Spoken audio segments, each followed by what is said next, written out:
Bom dia, boa tarde, boa noite, camaradas. Mais um vídeo do Marxismo Bárbaro, a segunda parte da aula sobre ética.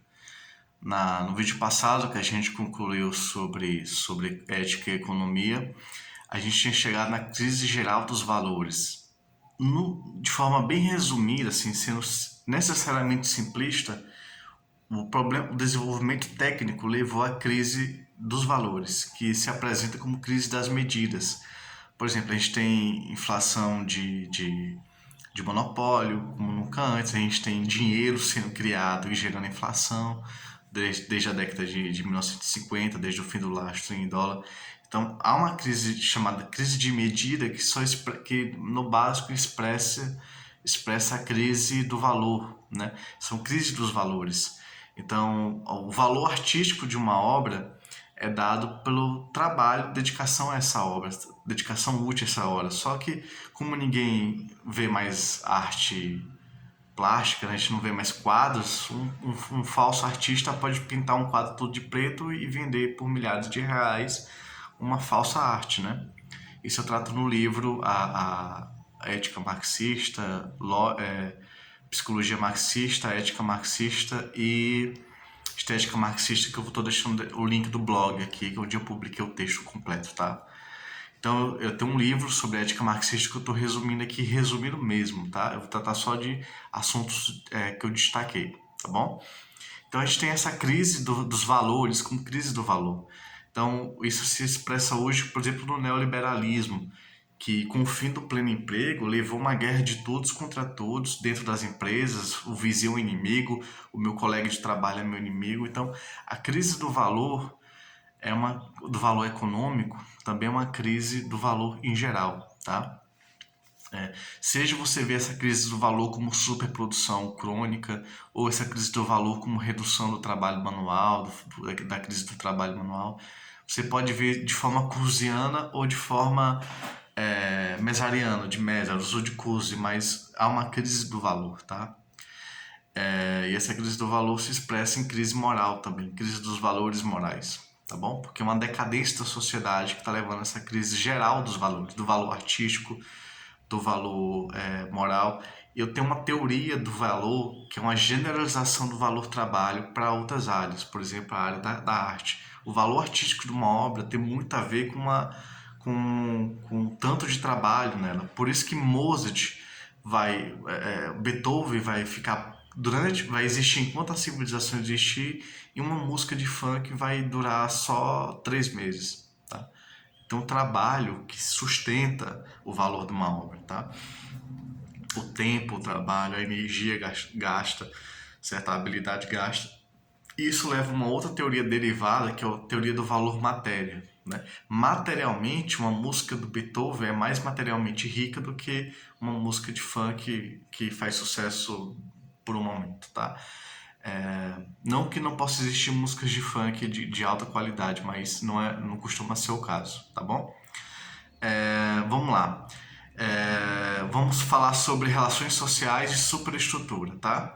Relações sociais. Eu queria destacar que a ladroagem é uma forma de luta de classe. O roubo, o assassinato, o assalto é uma forma de luta de classe. E é uma luta de classe principalmente entre trabalhador e ladrões. Porque o rico anda de helicóptero, ele não é assaltado dentro do helicóptero, tá? Então, sem saber, de forma inconsciente, o ladrão está disputando mais valia e mais valor com o trabalhador. Então, quando o ladrão rouba dinheiro do salário do trabalhador, quando ele rouba o celular do trabalhador, ele está disputando uma parcela do valor global gerado pelo trabalho, tá? Uma parcela da riqueza física e em valores gerado pelo trabalho. Então, a bandidagem, a prática da bandidagem é uma atividade econômica e é uma forma de luta de classes, tá? É assim que eu faço a passagem da economia para as relações sociais. Então, nesse sentido, os ladrões e os bandidos são vítimas da sociedade, mas eles passam a ser carrascos também, passam a ser oportunistas. E há uma luta de classes entre o trabalhador e esse grupo social que é o ladrão, a bandidagem, o assaltante e tal, tá? Lógico, na revolução uma parte vai pro lado da contra-revolução, uma parte vai pro lado da revolução, mas são coisas que só na prática a gente vai saber como é que vai ser a história, né? No momento da revolução. Vamos lá. Segunda questão, o ódio político. Tá? A esquerda reformista, eu respeito a esquerda reformista honesta, tá? Fala que o ódio é uma coisa ruim por si só. Mas numa sociedade dividida em classes, o ódio é necessário. É necessário um ódio de classe contra os ricos, contra os bilionários. Não é normal existir bilionários. Então, é como se fosse assim: a escravidão é uma coisa que deve ser odiada, mas os reformistas não pensam que o trabalho assalariado deve ser também odiado, tão odiado quanto a escravidão. O trabalho assalariado é uma forma de escravidão. Então a gente tem que ter ódio político contra fascistas. O ódio pode ser também produtivo, não só destrutivo. Isso é dialética. Então o ódio político, seja da pequena burguesia quanto... Lógico, o ódio da pequena burguesia contra os trabalhadores é um ódio ruim, imoral do nosso ponto de vista comunista, do ponto de vista da emancipação humana, do fim da alienação. Mas o ódio dos trabalhadores contra os ricos é até necessário. Não só positivo, é até necessário. Nós temos que incentivar o sentimento de revide, de revolta nos trabalhadores, tá? Então esse papo reformista de que é só amor, o amor vai vencer sempre, não cabe, é imoral, tá? É preciso amar e é preciso odiar, tá bom? É preciso... Terceiro ponto sobre relações sociais, antes da gente ir para as superestruturas, é a questão da liberdade. Nós vivemos uma liberdade no capitalismo que a gente chama de liberdade negativa, que é um outro sentido diferente do que se tem usado na filosofia. Liberdade negativa é ver o outro como adversário, é o isolamento, certo? É a liberdade de explorar o outro, a liberdade de trapaça, essa é a liberdade negativa. E existe a liberdade positiva, que é no socialismo, que é a liberdade substancial, que fala Mésaros, né? Mesaros. A liberdade positiva inclui a fraternidade, a afirmação da individualidade. Veja, tem-se uma visão vulgar, até no meio marxista, de que o marxismo é a afirmação da coletividade contra a individualidade. Claro, por exemplo, numa guerra civil revolucionária, numa revolução, você às vezes tem que abrir mão de certos aspectos da individualidade, você tem que fazer sacrifícios, mas a gente, nesse sentido, mas na verdade a gente gosta da afirmação da individualidade, da liberdade individual. Então a gente quer um indivíduo mais livre, não menos, tá? Então, no livro 3 do Capital, Marx disse assim, ó, a gente vai ter uma sociedade em que o desenvolvimento do indivíduo vai ser condição do desenvolvimento da sociedade. Vou repetir, o desenvolvimento do indivíduo vai ser a condição do desenvolvimento da sociedade. Durante o capitalismo, durante o escravismo, durante o mundo feudal, o desenvolvimento do indivíduo é negado em nome do desenvolvimento da sociedade. Então, a gente se brutaliza para a sociedade se desenvolver, entende? A gente se sacrifica para... E não, a gente...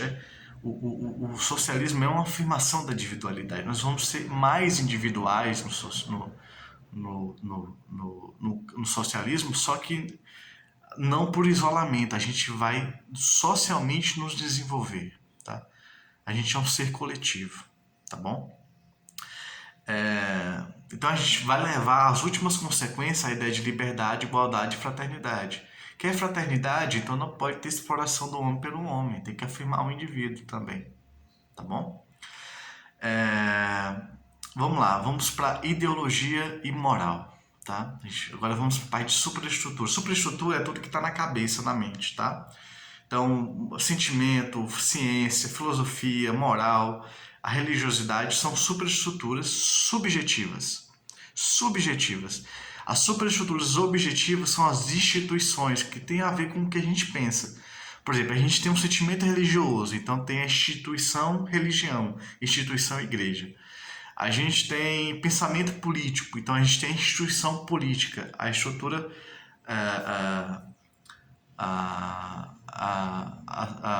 o partido político, né? Então a gente tem um Estado. O Lukács tem uma expressão que é instituições morais, tá? Que a religião é uma instituição moral, o partido político é uma instituição moral. Então eu generalizo, tá? Toda instituição é, via de regra, uma instituição moral. Eu vou explicar por que já já. Nós temos três concepções superestruturais sobre qual é o eixo da moral. No mundo antigo, tanto primitivo quanto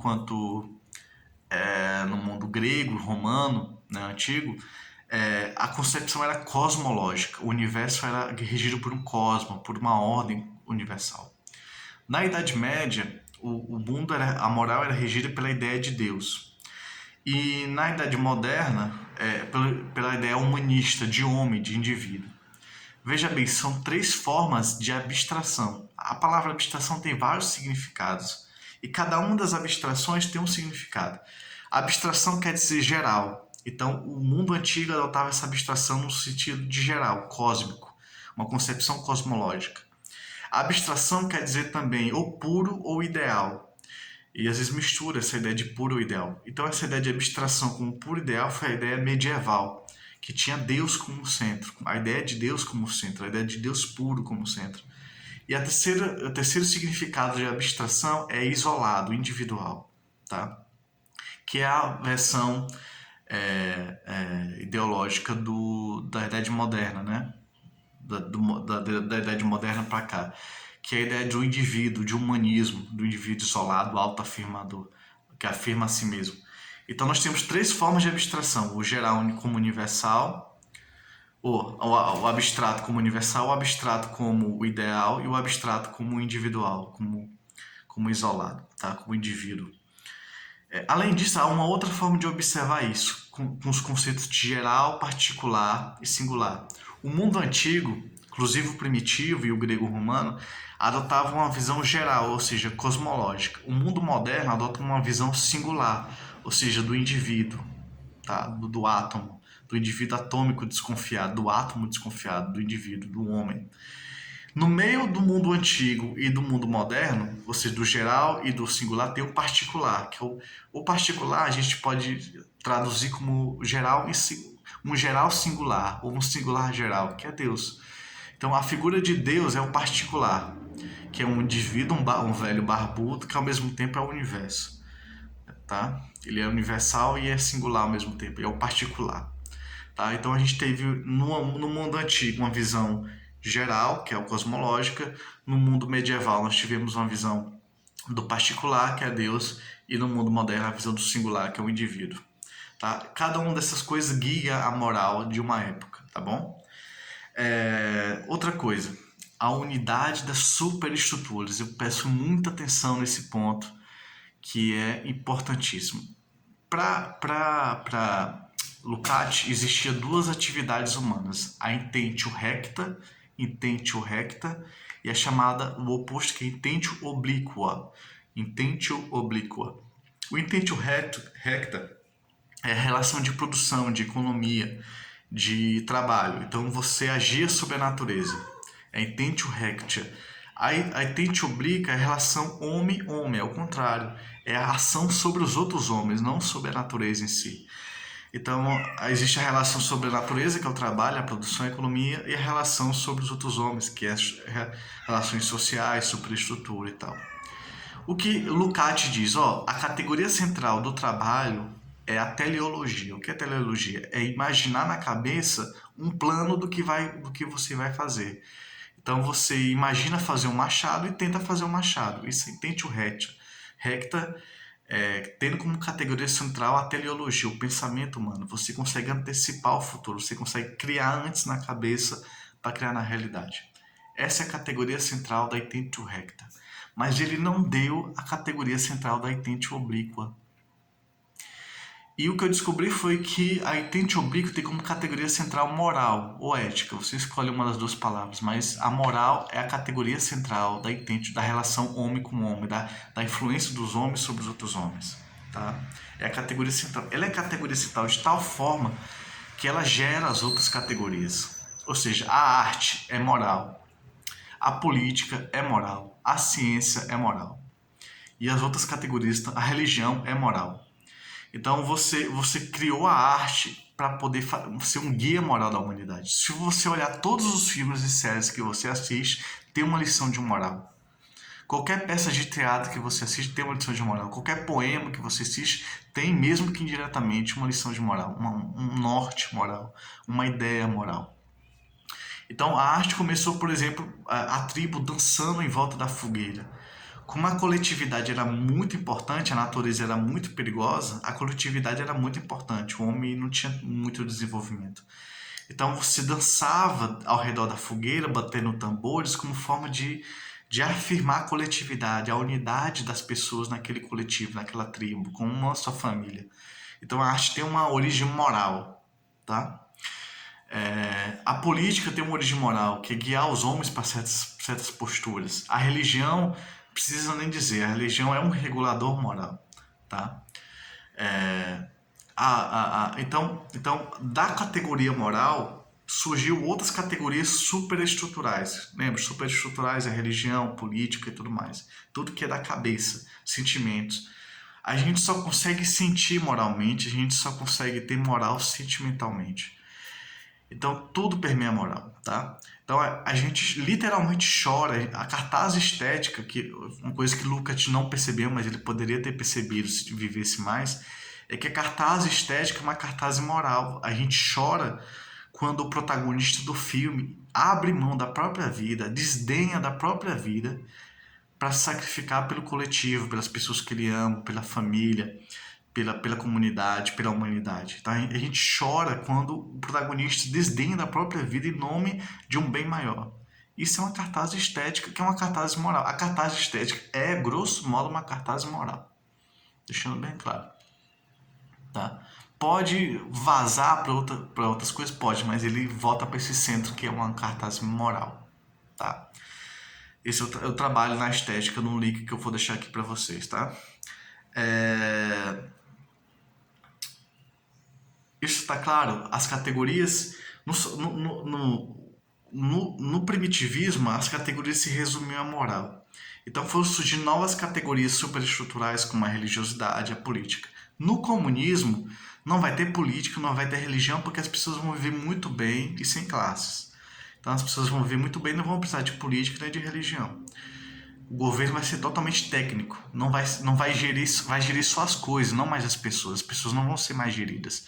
Então você não precisa de política. O que é que vai guiar as pessoas? A pura moral. A moral vai ser um conceito unificador dessas ideias, tá? De sentimentos e tudo mais. Não vai precisar de política nem de religião. Então você supera umas superestruturas, mas mantém a moral, que é o conceito atrás dos conceitos da superestrutura, tá? Isso sinceramente, é uma sacada muito boa. Me orgulho muito de ter tido essa ideia sem humildade, sem falsa humildade, tá?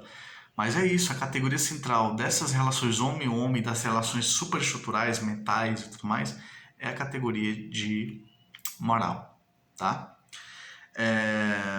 Outra coisa, há uma tentativa de quantificar a moral.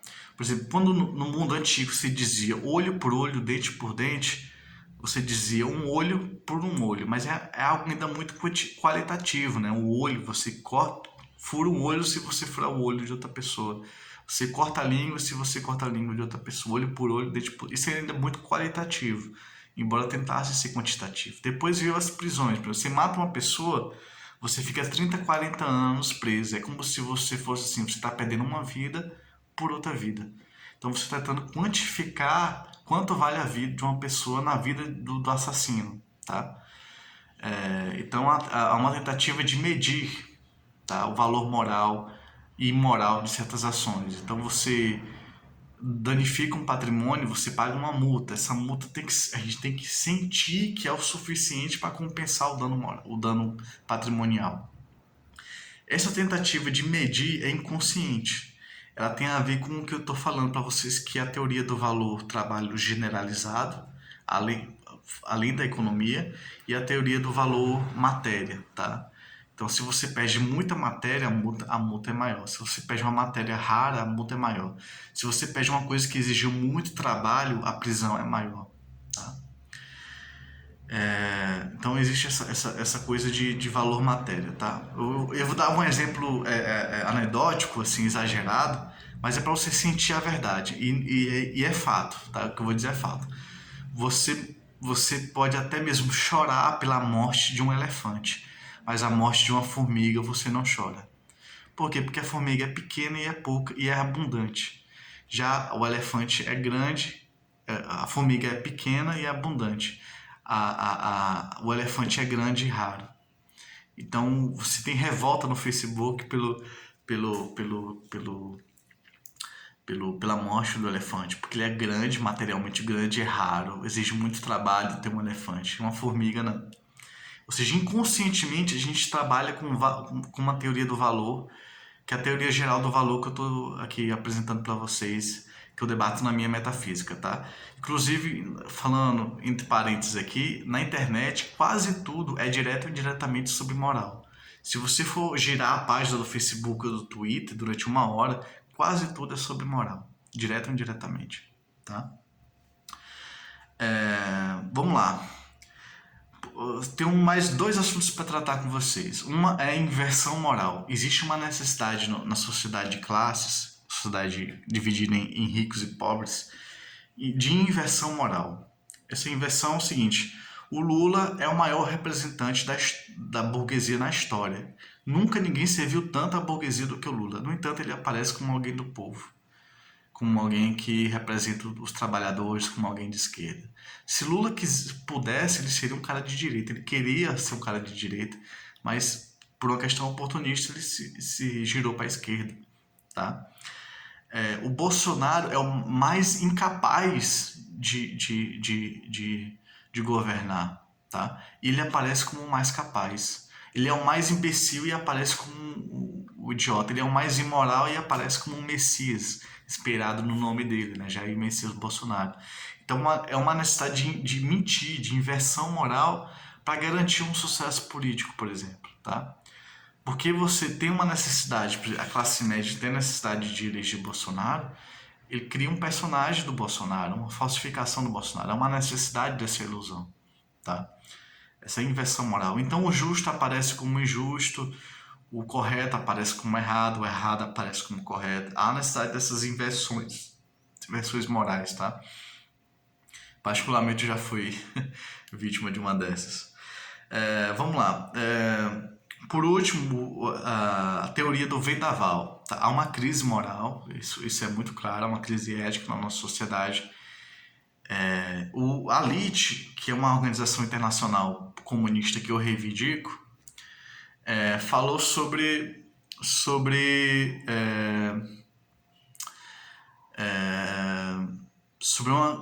um vendaval oportunista com a queda do Muro de Berlim. O que aconteceu? Caiu o Muro de Berlim, caiu o socialismo real, então militantes que eram honestos, aguerridos, revolucionários, se tornaram políticos da ordem, se tornaram deputados, se tornaram reformistas, foram para ONGs e tudo mais. Por quê? Porque caiu o Muro de Berlim? Sim. Porque caiu o socialismo real? Sim. Mas a elite esquece um fator, que é o neoliberalismo. O neoliberalismo é a fase final do capitalismo. É a decadência do capitalismo. Então a crise da economia gerou uma crise moral. Gerou, por exemplo, a volta do desemprego crônico gerou uma luta de todos contra todos dentro da empresa. Tá? Há uma crise moral mesmo para a sociedade. E a nossa luta é de uma moral contra outra moral. Nós temos uma luta moral na sociedade. É uma luta de classe, a luta por qual moral vai imperar na sociedade. Tá? Uma moral da solidariedade entre os explorados, uma moral da disputa de todos contra todos por sucesso, por dinheiro e tudo mais. Qual é a moral que vai preservar? Então, assim, eu estou atualizando a tese da LIT, que é a questão do vendaval oportunista, né, que também se deve à fase final do capitalismo, à crise dos valores, que é a crise geral do valor, que é baseada principalmente na crise do valor econômico, né, na crise do valor. Seja tanto por superprodução crônica, que faz com que os preços desabem, o lucro não compense, tanto por redução do trabalho manual dentro das empresas, né, robótica, automação e tudo mais. No livro tem vários problemas. Eu reivindico a LIT, me reivindico até membro da LIT sem ser membro, né? Eu sou ex-membro do PSTU e eu tive minha primeira reunião no PSTU foi sobre moral, primeira reunião foi sobre isso. A gente leu um documento sobre moral, que é um debate muito sério que a Lite faz e o PSTU fez, mas eu também vi muito imoralidade no partido e isso me levou a refletir sobre ética, me levou a refletir sobre a crise sistêmica, sobre os problemas morais, tá? Eu já falei sobre esses problemas. Eu tenho um vídeo específico sobre a degeneração do PSTU, espero estar parcialmente errado, porque eu sei que parcialmente pelo menos eu estou certo, mas espero que a LIT consiga cumprir sua tarefa, né? Eu mesmo não reivindicando diretamente o PSTU, eu reivindico muito a LIT, muito mesmo. E ela é a única internacional no mundo dos partidos de esquerda que faz o debate moral. Tá? Então é isso. Só que ela não tinha uma teoria. Agora eu estou oferecendo aqui uma proposta, tá? Com a devida humildade, aceitando qualquer tipo de sugestão, para avaliar qualquer tipo de sugestão, mas a gente os comunistas precisam ganhar o debate moral. Tá? Lukács morreu antes de conseguir escrever uma ética. Trotsky foi obrigado a esboçar elementos sobre esse tema, mas o stalinismo destruiu o nosso movimento, fisicamente mesmo. Assim, destruiu os membros, as melhores cabeças pensantes foram mortas. Então é difícil a gente se reorganizar e pensar, fora todo dogmatismo, religiosidade, o marxismo virou uma religião dogmática e tudo mais no stalinismo. Então a gente está se reconstruindo diante dessa crise, a gente meio que é obrigado a se reconstruir, a renovar o marxismo, né, atualizar o marxismo, e aí eu deixo com vocês essas dois vídeos, pequenas aulas, são 2 vídeos, sobre a crise da ética e qual é a concepção ética marxista, tá bom? No vídeo primeiro eu foquei na economia capitalista, mas ela é generalizada para toda a história da humanidade dos últimos 5.000 anos, que é quando começou a civilização, quando começou a propriedade privada, né? Que é a questão, por exemplo, do conceito de exploração. O conceito de exploração é tanto moral, é um moral e imoral, quanto um conceito econômico, tá? Então, sobre moral ou ética, tanto faz. A diferença de nome é só histórica. Você pode chamar de moral ou ética, não tem diferença na prática. Mas pode existir moral e imoral também, tá? Pode existir moral e imoral. Existem várias morais. E no livro eu trato várias formas de ética marxista, de teorias da ética, né? Eu faço uma lista que vai de Heráclito, na Grécia Antiga, até Sartre, né? Atualmente. O que eu vi interessante na teoria deles, de Kant, de Hegel, é que se a ética deles fosse posta em prática, de uma forma ou de outra, de forma positiva ou negativa, o capitalismo cairia, o sistema cairia. Então a ética deles é um pouco exagerada, é um pouco idealista, não se sustentaria, ou a realidade não se sustentaria. A realidade, de uma forma ou de outra, colapsaria em alguma outra coisa se a ética deles fosse posta em prática de forma rígida, tá bom? Inclusive é de Aristóteles. Eu faço uma crítica, eu faço um passo a passo sobre a ética do Aristóteles, que é muito importante, e um passo a passo sobre a obra do Marx, que é uma obra horrível.